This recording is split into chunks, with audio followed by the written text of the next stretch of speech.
ഇന്നലെ ഈ തെമ്മാടിത്തരം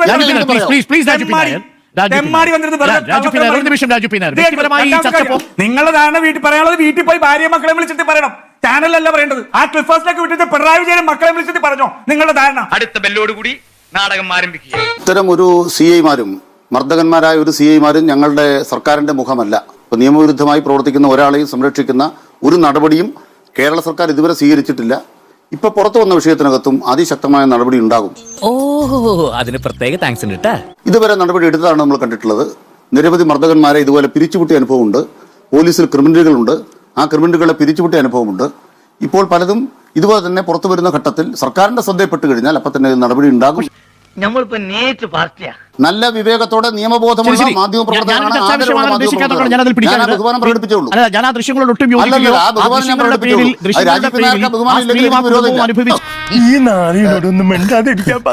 ഈ മുഖ്യമന്ത്രി പോകുന്ന വഴിക്ക് ഏതെങ്കിലും യൂത്ത് കോൺഗ്രസ്സുകാരൻ കറുത്ത കൊടയും കൊണ്ട് നടക്കുന്നുണ്ടോ എന്ന് അന്വേഷിക്കാൻ വേണ്ടിയിട്ടല്ല ഈ സ്പെഷ്യൽ ബ്രാഞ്ച് സംവിധാനം ഉണ്ടാക്കി വെച്ചിരിക്കുന്നത്.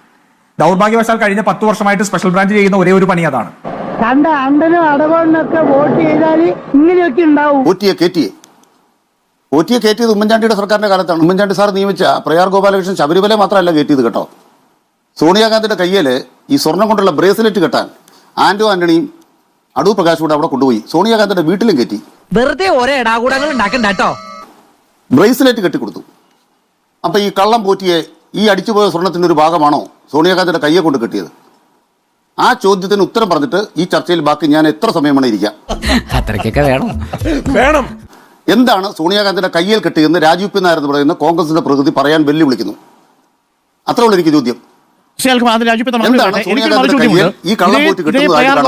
ആർക്കായാലും സംശയം തോന്നാം എനിക്ക് എന്താ വേറെ പണിയില്ലേ. ഞങ്ങളും ചോദിച്ചു. ഇതേ ഉമ്മൻചാണ്ടി സർക്കാരിന്റെ കാലത്ത് ഈ ഉണ്ണികൃഷ്ണൻ പൊട്ടിക്കെതിരെ നടപടിയെടുത്ത് അയാളെ ശബരിമലയിൽ നിന്ന് പുറത്താക്കി എന്ന് വിജിലൻസിന്റെ അന്വേഷണത്തിലുണ്ട്, അഥവാ വിജിലൻസിന് ഇന്റലിജൻസ് കൊടുത്ത റിപ്പോർട്ടിലുണ്ട്. അതിന്റെ അടിസ്ഥാനത്തിൽ ഇയാളെ പുറത്താക്കിയതാണ്. 2017 മുതൽ 16-17 കാലഘട്ടങ്ങളിലാണ് ഞാൻ ഈ ചർച്ചയിൽ സ്പെസിഫിക് ആയ ഒരു ചോദ്യം ഉന്നയിക്കുന്നുള്ളൂ. പോറ്റിയെ കയറ്റിയത് എവിടെ? ചോദ്യം. പോറ്റിയെ കയറ്റിയത് കോൺഗ്രസ് ആണ്. അത് സോണിയാഗാന്ധിയുടെ വീട്ടിലാണ്. സോണിയാഗാന്ധിയുടെ കയ്യിൽ ഈ പോറ്റിയെ കൊണ്ട് കള്ളം പോറ്റിയെ കൊണ്ട് ബ്രേസ്ലെറ്റ് കെട്ടിക്കുന്ന ചിത്രം കണ്ടു. അത് ഈ സ്വർണം കെട്ടതിന് മുമ്പാണോ ശേഷമാണോ? നിന്റെ തലയ്ക്ക് വല്ല അസുഖമുണ്ടോ? സോണിയാഗാന്ധിയെ പിടിച്ചിടേണ്ട ഒരു കാര്യവുമില്ല. സോണിയാഗാന്ധിയോടൊപ്പം നിൽക്കുന്ന ചിത്രമുണ്ടെങ്കിൽ ഇപ്പുറത്ത് മുഖ്യമന്ത്രിക്കൊപ്പം നിൽക്കുന്ന ചിത്രമുണ്ട്, പിണറായി വിജയനോടൊപ്പം നിൽക്കുന്ന ചിത്രമുണ്ട്. നീ വാ പൊളിക്കരുത് പ്ലീസ്. സോണിയാഗാന്ധിയുടെ വീട്ടിൽ കയ്യെ കൊണ്ട് കെട്ടിയ സാധനം എന്താണ്? കള്ളം പോറ്റിയെ കൊണ്ട് സോണിയാഗാന്ധിയുടെ കയ്യെ കെട്ടിയത് എന്നാണ്? അത് കോൺഗ്രസിന്റെ പ്രതിനിധി പറയട്ടെ. ഇനി ഞങ്ങൾ ചെറുക്കന്റെ വീട്ടുകാരുടെ കലാപരിപാടികളാണ്. അരുൺകുമാർ വേണമെങ്കിൽ മുഴുവൻ സമയം അരുൺകുമാർ കൊടുക്കുന്നത് എനിക്ക് സന്തോഷമുള്ള. കാരണം പുള്ളി സംസാരിച്ചാൽ ഞങ്ങൾക്കൊരു 10 വോട്ട് കൂടുതൽ കിട്ടും. പുള്ളി ആ ലതികാ സുഭാഷിനെ കൊണ്ട് നടന്നിട്ട് അവസാനം എവിടെ എത്തിയുന്നില്ല. അപ്പൊ പുള്ളി ഇറങ്ങിയാൽ ഞങ്ങൾ ജയിച്ചു എന്ന് കുറച്ചുകൂടി ഉറപ്പിക്കാൻ പറ്റും. ഇവൻ നിനക്കൊരു പരാജയമാണ് എന്നും, ഐ മീൻ ലോക പരാജയം. എന്റെ ചോദ്യം ചോദിച്ചത് അരുൺകുമാറിന് നിർബന്ധമാണ്. ആ ചോദ്യത്തിൽ എന്തെങ്കിലും പ്രസക്തി ഉണ്ട്, ഞാൻ മറുപടി പറയണമെന്ന് അരുൺകുമാറിന് തോന്നുകയാണെങ്കിൽ ഞാൻ പറയാം. അല്ലെങ്കിൽ എന്റെ സമയം കൂടി അരുൺകുമാറിന് കൊടുക്കണം. ഇരുത്തി സംസാരിച്ചു. എന്തൊരു ഞങ്ങളുടെ സ്റ്റാർ ക്യാമ്പയിനല്ലേ അനിൽകുമാർ, ഞങ്ങളുടെ സ്റ്റാർ ക്യാമ്പയിനല്ലേ. എന്നെന്തിനെ പൊക്കി പറയണേ? കിടക്കട്ടെ, എന്നെ കൊണ്ട് ഇതൊക്കെ അല്ലേ പറ്റുള്ളൂ. അനിൽകുമാർ ചോദിച്ചോണ്ട് ഞാനങ്ങ് പറഞ്ഞേക്കാം. പുള്ളിക്ക് ഈ സ്വപ്ന സുരേഷ് ക്ലിഫ് ഹൗസിൽ ചെന്നപ്പോഴത്തേക്ക് മറ്റേ കുറെ ആഭരണങ്ങളൊക്കെ കൊടുത്തല്ലോ, ആ ഓർമ്മയിൽ വെച്ചുകൊണ്ടാണ് ഈ സംസാരം മുഴുവൻ. പുള്ളിയുടെ പ്രശ്നം അതാണ്. ഈ സ്വർണ്ണം എന്ന് പറയുമ്പോൾ അപ്പൊ തന്നെ പുള്ളിയുടെ തലയിലേക്ക് സ്വപ്ന സുരേഷ് അങ്ങ് കയറി വരും. അങ്ങനെ സ്വപ്ന സുരേഷ് കയറി വരുമ്പോഴത്തേക്ക് പുള്ളി ആ സ്വപ്ന സുരേഷ് മറ്റേ ഷാർജയിലെ ഷെയ്ഖിനെ വഴിതെറ്റിച്ച് ക്ലിഫ് ഹൗസിൽ കൊണ്ടുവന്നു. അവിടെ എന്തൊക്കെയോ ആഭരണങ്ങളൊക്കെ കൊടുത്തുന്നില്ലേ. നാട്ടുകാർ മുഴുവൻ ഈ സ്വർണത്തിന്റെ പുറകെ നടക്കാന്ന് ഇദ്ദേഹത്തിന്റെ വിചാരം. എന്തൊരു കാര്യം ഇതൊക്കെ വിളിച്ചു പറയേണ്ട വല്ല കാര്യമുണ്ടാ? സ്വർണം വിജയനെ പോലെ സ്വർണം കണ്ടാൽ അപ്പൊ തന്നെ എന്ത് കള്ളത്തരവും കാണിക്കുന്ന സ്വർണം വിജയനെ പോലെ അല്ല കേരള രാജ്യത്തെ ആൾക്കാരൊന്നും. കഷ്ടം. സോണിയാഗാന്ധിയാണ് കടകംപള്ളി സുരേന്ദ്രന് ഈ ഉണ്ണികൃഷ്ണൻ പോറ്റിയെ കാണിച്ചു കൊടുത്തതെന്നുള്ള പത്മകുമാറിന്റെയോ കടകംപള്ളി സുരേന്ദ്രന്റെയോ മൊഴി ഉണ്ടെങ്കിൽ അനിൽകുമാർ പറയുന്ന പണി ഞാൻ ചെയ്യാം. അല്ലാണ്ട് നാണം കേട്ട് ഉത്തരവില്ലാത്തവർ വല്ല ഇവരെ കടക്കെ വിളിച്ചു പറഞ്ഞാൽ ഞാൻ മറുപടി പറയേണ്ട കാര്യമുണ്ടോ? ഒരാവേശത്തിലെടുത്ത് ചാടി വേണ്ടായിരുന്നു അല്ലേ? നാട്ടിൽ മുഴുവൻ പാട്ടായി. എനിക്ക് സത്യം പറഞ്ഞാൽ പാടാൻ അറിയില്ല. ഞാൻ എന്റെ നിങ്ങളുടെ പ്രേക്ഷകരോട് വെറുപ്പിക്കേണ്ടത് വിചാരിച്ചിട്ടാണ് ആ പാട്ട് ഇപ്പൊ പാടാത്തത്. അല്ലെങ്കിൽ നാട്ടിൽ കൊച്ചുകുട്ടികൾ പോലും ഇപ്പൊ പാട്ടാ. ഫേസ്ബുക്ക് തുറക്കാൻ വഴിയാ ഈ പാട്ടേ ഉള്ളൂ.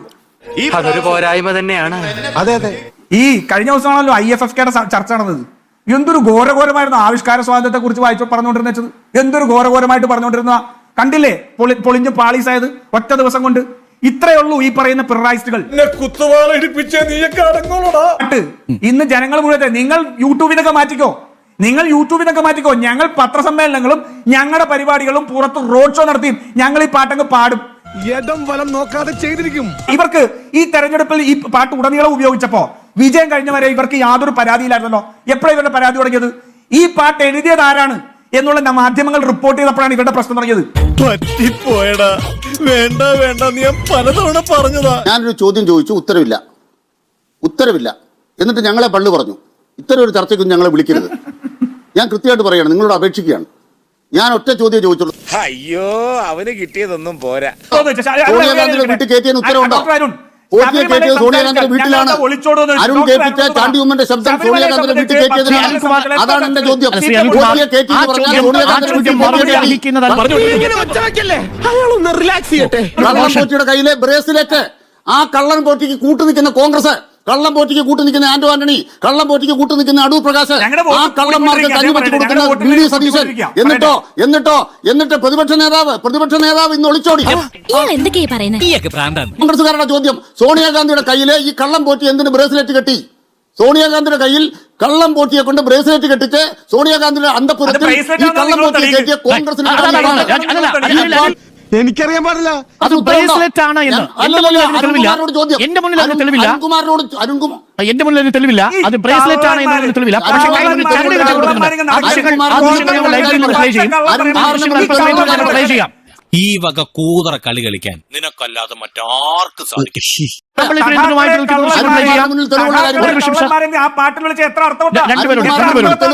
എല്ലാ ദൃശ്യങ്ങളും പ്ലേ ചെയ്യാം. പക്ഷെ ഇതിൽ നിന്ന് സോണിയാഗാന്ധിയുടെ കൈ കെട്ടിയിരിക്കുന്നത് സ്വർണത്തിന്റെ ബ്രേസ്ലെറ്റ് ആണ് എന്ന് എങ്ങനെ തെളിയിക്കാൻ പറ്റുമെന്ന് ആവശ്യം ഉണ്ടായിരുന്ന നാണു നാക്കം വെച്ചോണ്ട് വെറുതെ ഇരുന്നാ പോരെ. കെട്ടിയിരിക്കുന്നത് സ്വർണത്തിന്റെ ബ്രേസ്ലെറ്റ് ആണ് എന്ന് തെളിയിക്കാൻ നമ്മുടെ കയ്യിൽ എന്താ തെളിവുള്ളത്? അത് കയ്യിൽ ചരട് കെട്ടി കൊടുത്തതായി കൂടെ. ഉണ്ണികൃഷ്ണൻ പോറ്റിയെ പോലെ ബാംഗ്ലൂരിലെ അന്ന് ഒരു തരത്തിലുള്ള ആരോപണവും ഇല്ലാതിരുന്ന ഒരു പോറ്റി അവിടെ പോയി സോണിയാഗാന്ധിയുടെ കയ്യിൽ ഒരു ചരട് കെട്ടി കൊടുക്കുന്നതിനകത്ത് എന്താ പ്രശ്നം? എനിക്കറിയില്ല. എന്നാണ് അത് കെട്ടിയത്? അരുൺകുമാറിന്റെ ഡേറ്റ് എന്ന് പറഞ്ഞു, കെട്ടിയ ഡേറ്റ് എന്ന് പറഞ്ഞു. എനിക്ക് ആ ഡേറ്റ് അറിയില്ല. പിന്നെ നിങ്ങൾ ഒരു പ്രശ്നം നിങ്ങളൊരു പ്രശ്നമില്ലാതിരുന്ന കാലം അരുൺകുമാർ പറഞ്ഞു എങ്ങനെയാ? നടക്കുമ്പോൾ സോണിയാഗാന്ധിയുടെ സർക്കാരല്ല കേരളം ഭരിക്കുന്നത്. കോൺഗ്രസിനെ വെല്ലുവിളിക്കുന്നു. ഈ പറയുന്ന കോൺഗ്രസുകാരെ, ഉമ്മൻചാണ്ടിയുടെ മകനെ, സതീശനെ, രമേശ് ചെന്നിത്തലയെ, കോൺഗ്രസിന്റെ മുഴുവൻ നേതാക്കന്മാരെ ഞാൻ വെല്ലുവിളിക്കുന്നു. എന്നാണ് ഉമ്മൻചാണ്ടി, എന്നാണ് സോണിയാഗാന്ധിയുടെ വീട്ടിൽ കള്ളം പോറ്റി കയറിയത്? പിന്നെ ഉമ്മൻചാണ്ടി സർക്കാരിന്റെ കാലത്ത് ഒരു കീഴ്ശാന്തിയെ കൊണ്ടുവന്ന് ആ കീഴ്ശാന്തിയെ കൊണ്ട് CPM-ന്റെ കാലത്ത് CPM-ന്റെ ജില്ലാ കമ്മിറ്റി അംഗം, ജയിലിൽ കിടക്കുന്ന CPM-ന്റെ ജില്ലാ കമ്മിറ്റി അംഗം സ്വർണ്ണക്കൊള്ള നടത്താൻ വേണ്ടി ഇടനില നിന്നു എന്ന് പറയുന്നതിലും വലിയ അധിക്ഷേപമുണ്ടോ? ഇവന് കുറച്ച് ബുദ്ധി ഉണ്ടായിരുന്നെങ്കിൽ മന്ദബുദ്ധി എന്നെങ്കിലും വിളിക്കായിരുന്നു. കോൺഗ്രസിന്റെ ഉണ്ണികൃഷ്ണൻ പോറ്റിയാണെങ്കിൽ ആ ഉണ്ണികൃഷ്ണൻ പോറ്റിക്ക് ഈ സ്വർണ്ണക്കൊള്ള നടത്താനുള്ള ഇടമൊരുക്കി കൊടുത്തത് പത്മകുമാറല്ലേ? പത്മകുമാർ സോണിയാഗാന്ധിയുടെ പാർട്ടിയിലെ ജില്ലാ കമ്മിറ്റി അംഗമാണോ? എന്തൊരു കാര്യം ഇതൊക്കെ വിളിച്ചു പറയേണ്ട വല്ല കാര്യം. ഉമ്മൻചാണ്ടിയുടെ മകൻ എന്ന് പറഞ്ഞു പോറ്റിയെ കയറ്റിന്ന്. എന്റെ വാദം, പോറ്റിയെ കയറ്റിയത് ഉമ്മൻചാണ്ടി സർക്കാരിന്റെ കാലത്താണ്. 1. 2, അത് ശബരിമല മാത്രമല്ല, സോണിയാഗാന്ധിയുടെ അന്തഃപുരത്ത് കയറ്റി. അവിടെ കയറി കയ്യിലെന്തോ കെട്ടുന്ന കണ്ടു. സ്വർണ്ണമാണോ വെള്ളിയാണോ കിട്ടിയത് എനിക്ക് അറിയത്തില്ല. നീ എവിടെയെങ്കിലും ഉറച്ചു നിൽക്കടാ നായിന്റെ മോനെ. ഈ വ്യക്തിപരമായിട്ട് പറയുന്നത് എനിക്ക് ഇഷ്ടം. പക്ഷെ നാണംകെട്ട കള്ളത്തരം ഇങ്ങനെ പറയാമോ? നാണംകെട്ട കള്ളത്തരം. അദ്ദേഹം എന്താ പറയുന്നത്? എനിക്കറിയില്ല സ്വർണ്ണമാണോ കെട്ടിയതെന്ന് എനിക്കറിയില്ല. പിന്നെ നിങ്ങൾ എന്തിനാ ബ്രേസ്ലെറ്റാ കെട്ടിയെന്ന് പറഞ്ഞത്? അല്പമെങ്കിലും അരുൺകുമാർ, ആദ്യഘട്ടത്തിൽ നിങ്ങളാണല്ലോ പറഞ്ഞത് ബ്രേസ്ലെറ്റ് ആണ്. എന്നോട് മറുപടി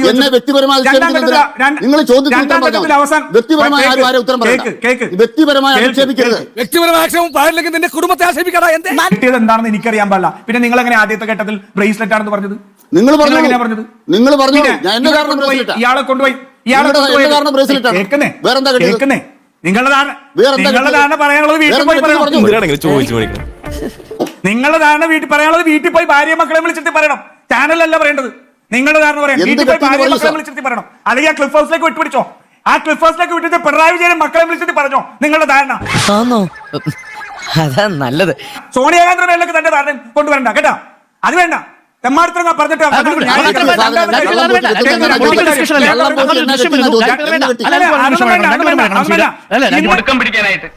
നാശങ്ങള്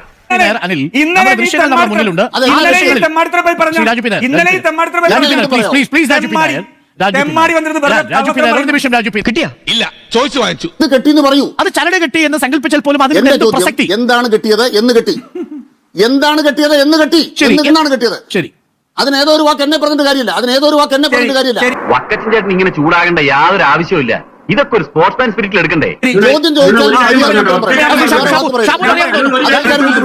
ഈ മനുഷ്യൻ ഇവിടെ സ്വയം വിഡ്ഢിവേഷം കെട്ടി വിഡ്ഢിത്തം പറഞ്ഞുകൊണ്ട് ഈ ചർച്ചയുടെ നിറത്തിൽ മാറ്റി മാറ്റി കൊണ്ടുപോകുന്നതിന് അരുൺകുമാർ അറിഞ്ഞോ അറിയാതെയോ വഴങ്ങുകയാണ്. എങ്ങനെയുണ്ട് എന്റെ ബുദ്ധി? പ്രസിഡന്റിനെ പറഞ്ഞാൽ ഞാൻ ചീത്ത പറയും.